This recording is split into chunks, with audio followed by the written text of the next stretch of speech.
Kemudian nanti seluruh BUMDes, pengurus BUMDes harus mengekspos rencana aksi agar pengelolaannya, tata kelolanya juga on the track. ya. Ada nggak sinergi yang dibangun? Oke. Dengan saksi apa?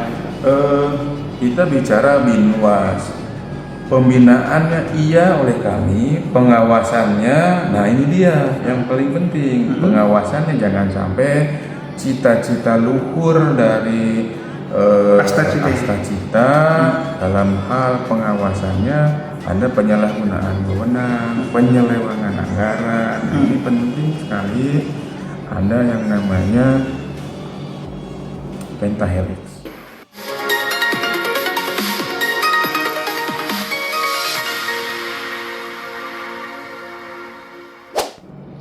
Bincang tipis-tipis saat ini bersama Pak Nanan, Kadis PMD Pemkab Cirebon, Jawa Barat. Selamat pagi pemirsa semua. Kita akan mengiris tipis-tipis dulu soal upaya beliau dan jajarannya perwujudan Astacita Presiden Pak Prabowo, di mana pada butir kedua itu swasembada pangan. Gimana Pak tadi soal perwujudan program itu? Baik, ketahanan pangan menjadi isu terhangat setelah Permendes nomor 2 tahun 2024 dan keputusan Menteri Desa nomor 3 tahun 2025 mengamanatkan bahwa desa wajib mengalokasikan 20% dari dana desa yang masing-masing desa terima untuk program ketahanan pangan. Ada 412 desa di Kabupaten Cirebon, anggaplah dirata-ratakan 1 miliar per desa, dengan 20%-nya berarti 880 miliar. Sekitar 80 miliar beredar di Kabupaten Cirebon, di desa-desa Kabupaten Cirebon untuk ketahanan pangan. Dan dalam kebijakan itu sudah bagus pemerintah pusat skema pendanaan untuk ketahanan pangan menjadi penyertaan modal untuk BUMDes.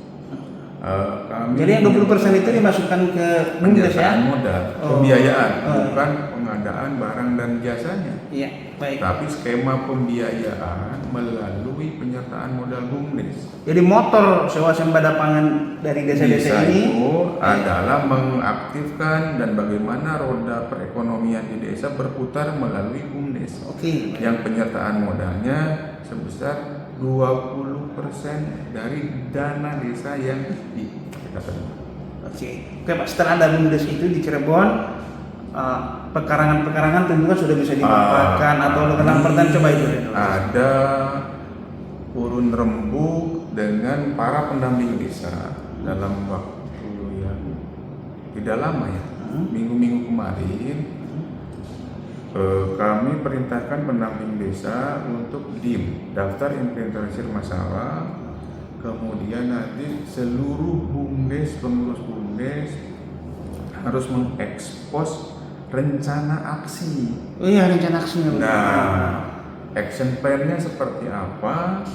Ekspos, sampaikan ke pendamping desa dan kemudian dilaporkan secara menyeluruh seluruh desa ini ke kabupaten. Baik. Alhamdulillah kemarin juga sudah disepakati bahwa BUMDes itu akan unit usahanya lah kalau bisa dibilang di 2 titik hulu dan hilir.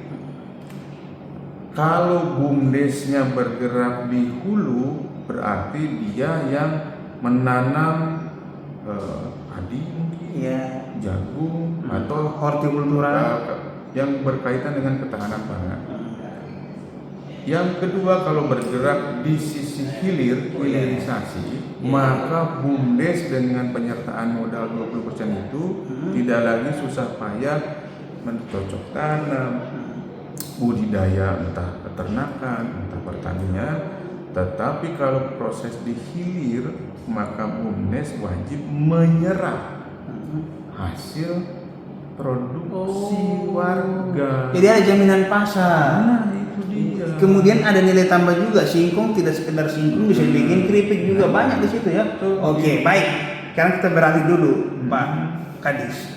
Agar pengelolaannya, tata kelolanya juga on the track, Ya. ada nggak sinergi yang dibangun Oke. dengan instansi apa? Kita bicara Binwas.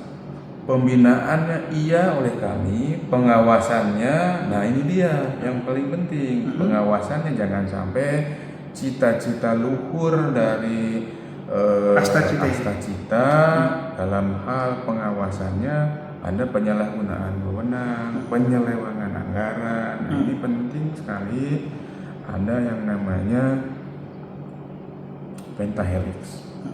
Kita melibatkan teman-teman di universitas, akademisi, kami juga melibatkan teman-teman di media, beberapa organisasi kemasyarakatan yang sekiranya nanti turut untuk mengawasi, terutama teman-teman dari inspektorat internal dan eksternalnya dari kejaksaan. Oh, ada kerjasama dengan kejaksaan? Oh jelas, karena kejaksaan memiliki program yang sangat bagus namanya Jaga Desa.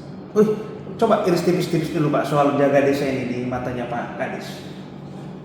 Sepanjang itu tadi mengawal bagaimana uang cita-cita luhur ini bisa dilaksanakan oleh desa dengan penuh komitmen dan tanggung jawab.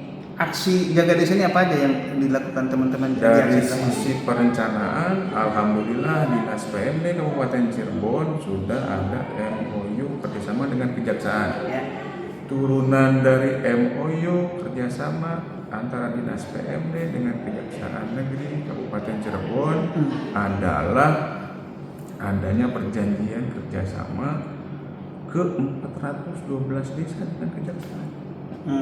Jadi kejaksaan nanti apanya dengan mereka? Bapak? Dari sisi perencanaannya, LPJ-nya, itu dari sisi jenis kegiatannya ketika dilaksanakan seperti apa, dan setelah dilaksanakan ada bentuk pertanggungjawaban penggunaan dana.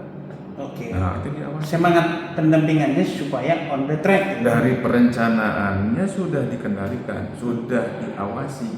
Jangan sampai perencanaan A, belanja B, belanja C, nah itu benar-benar tidak sesuai peruntukan.